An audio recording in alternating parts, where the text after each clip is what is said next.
Salut à tous et bienvenue dans cette nouvelle vidéo. Alors c'est une vidéo qui me tient à cœur, une vidéo un peu spéciale, mon top 10 de mes mangas préférés. Mais avant de commencer, gros disclaimer, vraiment gros disclaimer. C'est mon top 10, c'est basé sur mes préférences, mes ressentis face au manga, sûrement la période où je les ai lus, etc. etc. Donc c'est pas un top 10 des meilleurs mangas, c'est mon top 10 de mes mangas favoris, ce qui est complètement différent. Vous êtes avertis, puis si ce n'est pas déjà fait, n'oublie pas de t'abonner à cette chaîne YouTube. Du contenu de qualité chaque semaine. Qu'est-ce que t'attends pour t'abonner, hein? Moi je sais pas, hein. Vraiment, voilà. En plus, il y a du lourd qui arrive. On a fini avec l'introduction et sans plus tarder, mon top 10. Et on commence tout de suite par le top 10. Bleach. Bon alors Bleach, il fait partie forcément du Big 3, comme on aime les appeler, donc Naruto, One Piece, Bleach. Et malheureusement, c'est le moins populaire des trois. C'est le moins populaire pour je sais quelle raison. Je pourrais pas trop le dire comme ça, parce que il a rien à envier aux autres, hein, et c'est peut-être pas le meilleur des trois, c'est sûr. Peut-être pour ça qu'il est pas populaire, on va dire. Mais bon, alors pourquoi il est dans mon top 10? Tout simplement parce que ça doit être sûrement le deuxième manga que j'ai lu, et c'est un manga que j'ai vraiment aimé. C'est un manga qui... il a ses défauts. Vraiment, Bleach a ses défauts, mais en ce qui concerne les dessins, les combats, etc. Voilà, dès que je pense à combat de Bleach, je pense forcément à Ulquiorra versus Ichigo. Hein. Vraiment, c'est un des combats les plus mythiques, je pense, de tous les shonen. Voilà, les transformations, des beaux dessins, surtout, ouais, voilà, les dessins de Bleach de Tite Kubo sont magnifiques, vraiment. Même s'il y a beaucoup de cases blanches, de fond blanc dans le manga, globalement, les dessins, le caractère design est vraiment super beau, c'est des lignes très fines, très très bien faites. Non, vraiment, Bleach m'a vraiment marqué pour ses dessins, pour ses combats. L'histoire, c'était un peu moins ça, je pense notamment à la fin qui n'est toujours pas sortie en animé, mais bon, en manga, ça fait un moment qu'elle est sortie, et la fin, oui, elle n'était pas extraordinaire. Mais quoi qu'il en soit, voilà, c'est un manga qui rentre dans mon top 10, qui va pas forcément rester, mais voilà, c'est ça, c'est... Je voulais le mettre dans mon top 10, vraiment je voulais le mettre parce que comme je vous l'ai dit, c'est un peu mon deuxième manga, et voilà, je me devais de lui redonner ça. En 9ème position, on a Jagan. Alors ça doit être sûrement le manga le plus récent dans mon top. Pourquoi Jagan est dans mon top 9 déjà, alors que c'est un manga très récent qui compte 11 tomes? Comme je te l'ai dit au début, ça c'est le genre de manga qui m'a vraiment marqué, qui m'a fait vraiment me poser plein de questions. Et un manga qui fait réfléchir comme ça, qui m'a fait réfléchir autant, ça me laisse pas indifférent. Du coup, c'est un manga qui me fait travailler, qui me stimule, et voilà, c'est un très très bon manga. Pour ceux qui connaissent pas Jagan, rapidement, c'est l'histoire, on va dire, d'une invasion de crapauds qui infectent les humains, un peu à la Parasite, sauf que les humains, soit ils se transforment en monstres tout de suite, soit le crapaud c'est un tétard, donc t'as des pouvoirs de monstre, mais tu peux être encore un humain, et le pouvoir se fait en fonction de tes envies les plus profondes. Puis l'humain, c'est pas forcément le meilleur des animaux, donc souvent les envies qui sont décrites dans le manga sont très sombres, du coup l'histoire est très sombre. Alors voilà, moi c'est là où j'ai eu vraiment l'intérêt de ce manga, c'est vraiment ces pulsions humaines qui sont vraiment enfouies en nous, le fait de les dessiner et de les exprimer comme ça à travers ce manga, c'est quand même assez osé je trouve, mais ça marche super bien. En plus de ça, les dessins sont magnifiques, les planches sont vraiment complètes et sublimes, le rythme est parfait selon moi, vraiment tout marche bien dans ce seinen, et j'ai vraiment hâte de voir la suite, de voir comment ça se finit, parce que ouais, l'histoire est vraiment top, et c'est un plaisir de suivre Jagan à chaque fois. Top 8, et personne s'y attendait, Age Shield 21, ou Age Shield 21. Bon ce sera sûrement le seul manga de sport de mon top 10, pourquoi celui-là et pas un autre? Tout d'abord parce que Slam Dunk, je n'ai toujours pas terminé parce qu'il me reste 4 tomes, donc je peux pas vraiment juger puisque ces 4 tomes restants sont quand même très importants. Ensuite, c'est l'un des premiers mangas de sport que j'ai autant aimé suivre, pour plein de raisons. Déjà, le football américain, c'est quand même stylé, on peut se le dire, étant né en Guadeloupe, etc., le football américain, c'était pas un sport populaire là-bas, on voyait pas la télé, etc. Mais on savait que ça existait, on savait que c'était stylé, mais j'ai jamais vraiment trop eu l'occasion d'en regarder. Par contre, je l'ai découvert à travers ce manga, Shield 21. Et oui, c'est un très bon manga de sport, vraiment. Si vous n'avez pas vu Shield 21, que ce soit en animé ou en manga, c'est top. Et en plus, en manga, on a les dessins de Murata, le dessinateur de One Punch Man, pardon. Voilà, si tu lis One Punch Man, tu sais que les dessins sont incroyables. Et bah, ça vient de là aussi. Shield 21, voilà, c'est un manga de sport, donc il y a des mouvements. Et Murata arrive vraiment bien à retranscrire les mouvements de vitesse, les mouvements d'un joueur professionnel. En plus, c'est un manga de sport un peu fantasmé. Des fois, on va avoir des équipes thèmes. Par exemple, je me rappelle d'une équipe qui était sous les thèmes des Égyptiens. Donc, tu vas avoir des techniques un peu autour de ça. Donc, tu sais, c'est vraiment un shonen de sport. Moi, Shield 21, j'ai adoré. Et voilà, c'est l'un de mes mangas favoris en termes de sport. Slam Dunk, j'attends de voir la fin. De toute façon, je vais faire un récap à la fin, mais mon top n'est pas fixe. C'est pas quelque chose qui est ancré dans le temps, ça bouge très facilement. Ça peut vraiment vite bouger. À la fin de l'année, mon top sera complètement différent, parce que j'ai des séries qui sont en cours de lecture, et qui vont complètement éclipser d'autres séries. Donc voilà, top 7, et j'ai hésité entre le 7 et le 6 très longtemps, mais finalement je l'ai mis en 7, My Hero Academia. My Hero Academia, c'est mon shonen nouvelle génération favori. Si tu es un habitué de la chaîne et que tu as déjà vu certaines vidéos achat manga, tu sais que j'ai recommencé My Hero Academia très dernièrement parce que j'avais drop, comme beaucoup de gens, à l'arc de la... Je l'appelle l'arc de la kermesse de Yue. Je sais pas, j'avais vraiment drop d'intérêt à ce niveau-là. Et beaucoup de gens en parlaient, je voyais beaucoup de choses passer, même notamment au niveau des scans, qui commençaient à dire que ça devenait un manga très sombre et tout ça. Et moi, ça me plaisait vachement parce que c'est ça que j'aimais beaucoup dans My Hero Academia. Je pense notamment à l'ennemi Stain. Ça, c'était un arc très sombre. Et voilà, qu'on me dit que ça continue sur ce ton-là. Voilà, j'ai pas hésité, j'ai continué. Quel manga, quel shonen. C'est un shonen exécuté à la perfection. Vraiment, pour moi, tout est super bien fait dans ce manga. First, les dessins magnifiques. Le personnage principal, beaucoup de gens ne l'aiment pas, mais moi je trouve que c'est un excellent personnage principal. Les personnages secondaires sont super bien écrits, hein. Je pense à Bakugo, à Shoto par exemple, qui prennent une place quand même assez importante. Même des personnages comme Fumikage, qui sont pas forcément si importants dans l'histoire, arrivent à être développés. Bon, il y a des super-héros hyper classe. Je pense à Hawks notamment, qui a fait une entrée fracassante dans le top favori des personnages de tous les gens. Et ouais, non, My Hero Academia, très bonne lecture à chaque fois que j'ai un tome, c'est le premier que je lis et non, très prometteur. Enfin, je dis très prometteur, mais le manga est déjà quand même très avancé, si bien que la phase finale du manga a été déjà entamée au Japon. Donc bon, voilà, moi je lis pas les scans, je suis avec les mangas, donc j'ai beaucoup de retard et je sais que j'ai beaucoup de choses à découvrir et j'ai vraiment hâte. J'ai hésité entre My Hero Academia en 7ème position et Naruto en 6ème position. Naruto, c'est mon manga de cœur, c'est mon premier manga. C'est le premier manga que j'ai lu, c'est le premier manga que j'ai découvert.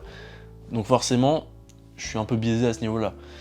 Cependant, je sais reconnaître les torts de ce manga. C'est pour ça que je le placerai jamais en première position, même si c'est mon premier manga, et que c'est celui qui m'a fait aimer les mangas. C'est parce qu'il faut être honnête avec soi-même, Naruto a beaucoup de défauts. C'est le premier manga de beaucoup de personnes, et je sais que beaucoup de gens sont attachés. Mais il faut être honnête que y a beaucoup de choses qui sont un peu mauvaises dans Naruto. Ça revient souvent, mais la fin de Naruto, pour moi, n'est pas vraiment très bien exécutée. Elle a été bâclée. Ouais, elle a été tout simplement bâclée. Je pense qu'il y a beaucoup d'erreurs sur cette fin. Cependant, bon, il y a quand même du bon à retenir de Naruto, hein. Je pense tout l'arc Naruto enfant, c'est super bien exécuté. Les combats sont vraiment, moi, ce que j'aimais beaucoup dans Naruto, c'est ces combats stratégiques où vraiment pour se débarrasser de l'adversaire, fallait faire preuve de jugeote et il fallait vraiment développer des techniques, développer des angles d'attaque spéciaux. Je pense à des combats comme Neji et Naruto, je pense à des combats contre Gaara et Rock Lee, des personnages comme Kimimaru. Vraiment, la première phase de Naruto est excellente. Naruto Shippuden aussi, il y a quand même du lourd. Je pense notamment à Naruto vs Pain qui est excellent. Bon, je vais pas en plus en parler, de toute façon tu connais Naruto. J'ai fait une vidéo sur Boruto où je parle un peu de la fin de Naruto et comment je l'ai ressenti. Voilà, bon, Naruto, mon premier manga, je me devais de le mettre dans ce top. Il est top 6. Est-ce qu'il mérite sa place ou pas, je sais pas, bah c'est mon top de toute façon, mais sûrement que My Hero Academia en réalité est un petit peu mieux exécuté, mais pour moi Naruto a une plus forte aura. C'est pour ça qu'il est au-dessus.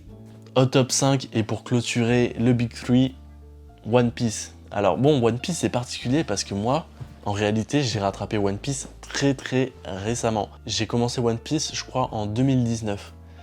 Donc je fais partie des gens qui sont bouffés One Piece vraiment du matin jusqu'au soir. Voilà, il y avait une période où j'avais du temps pour lire, et bah One Piece, je les ai détruits. Oh mon dieu, qu'est-ce que c'était bon. Vraiment, d'enchaîner autant de chapitres de One Piece d'affilée, c'était quelque chose à vivre. Vraiment, c'était une très belle expérience. C'est pour ça je le passe devant Naruto, parce que en termes de plaisir de lecture, One Piece c'était c'est toujours aussi bien. J'attends la fin avec impatience, vraiment. L'arc en cours est fantastique. Puis ouais, non, One Piece mérite sa place, top 5, ça me fait plaisir de le mettre dans mon top, alors que c'est un manga que j'ai découvert il y a 2 ans. En top 4, l'excellent Full Metal Alchemist. Alors Full Metal Alchemist, si tu dois faire découvrir l'univers du manga à quelqu'un, c'est souvent l'animé ou le manga que tu conseilles. Pourquoi ? Parce que il est pas trop long, et il est bien du début jusqu'à la fin.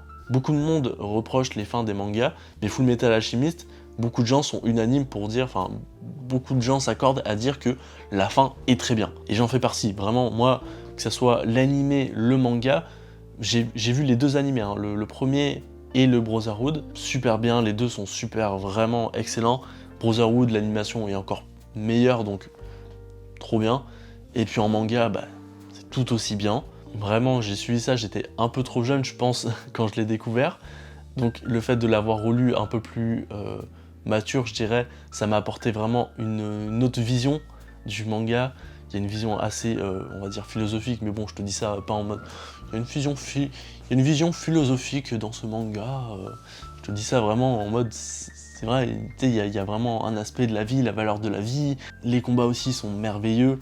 Et ouais, Full Metal Alchemist, top 4, facile, vraiment facile. Il pourrait être même un peu plus haut, mais... En top 3, j'ai mis Berserk. Berserk, c'est simple, c'est un seinen qui, dès les 13 premiers tomes, te fait vivre des émotions que t'as jamais vécues dans des mangas. Ouais, c'est un manga qui te marque en fait. C'est un manga qui te marque. C'est pas un manga qui te laisse indifférent. Et c'est pour ça qu'on lit des mangas, c'est pour vivre des émotions. Et Berserk t'en fait vivre. C'est ce que je reproche à beaucoup de mangas en ce moment, que soit je suis en train de lire, soit je suis en train de découvrir. Il y a des mangas, je les lis de A à Z, je suis plutôt indifférent sur ce qui se passe. Mais Berserk, tu peux pas être indifférent sur ce qui se passe.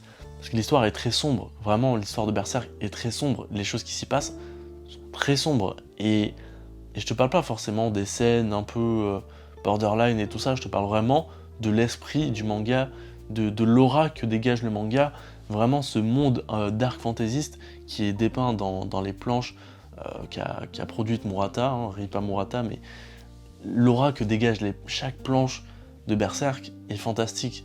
C'est une aura tellement particulière, tellement...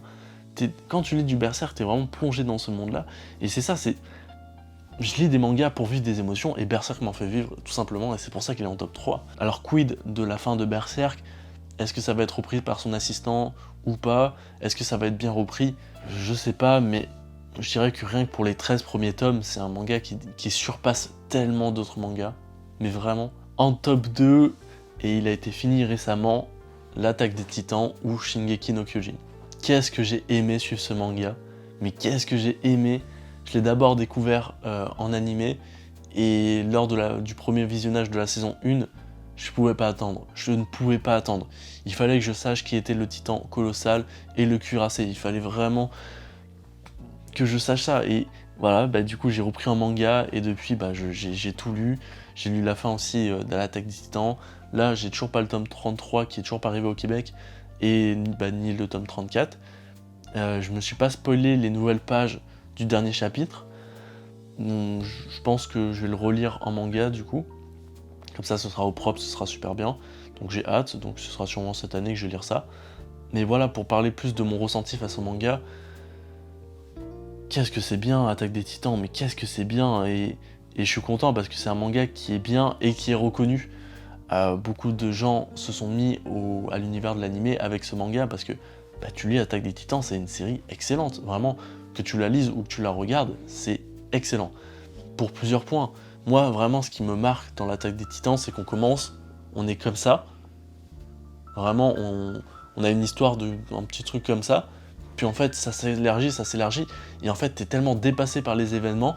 Et t'es dépassé par les événements avec les protagonistes que tu suis au début. Donc tu les découvres avec eux. Non, vraiment, j'ai pas envie de vous spoil ou je vais pas en parler plus. D'ailleurs, j'ai fait une vidéo si tu veux savoir plus sur mon ressenti sur la fin de Shingeki no Kyojin, donc tu pourras aller la voir si tu veux en savoir plus. Pour moi, ouais, Shingeki no Kyojin, tu commences par ça, tu finis par ça, c'est une histoire vraiment très très complexe. Vraiment, de tous les mangas que je t'ai décrits là, je pense que c'est l'histoire qui est la plus complexe. Et c'est ce qui fait que je le place si haut dans mon classement, donc ouais, Shingeki no Kyojin, top 2. Et au top 1, si tu me connais un petit peu, que ça soit sur TikTok, sur Instagram, etc. D'ailleurs, n'hésite pas à t'abonner à mon Instagram si tu es toujours là et que t'es pas abonné. Voilà, je poste des exclus, etc. Donc n'hésite pas à t'abonner. Et voilà, si tu me connais, tu sais, Kingdom top 1. Alors soyons honnêtes, Kingdom n'est pas le meilleur manga.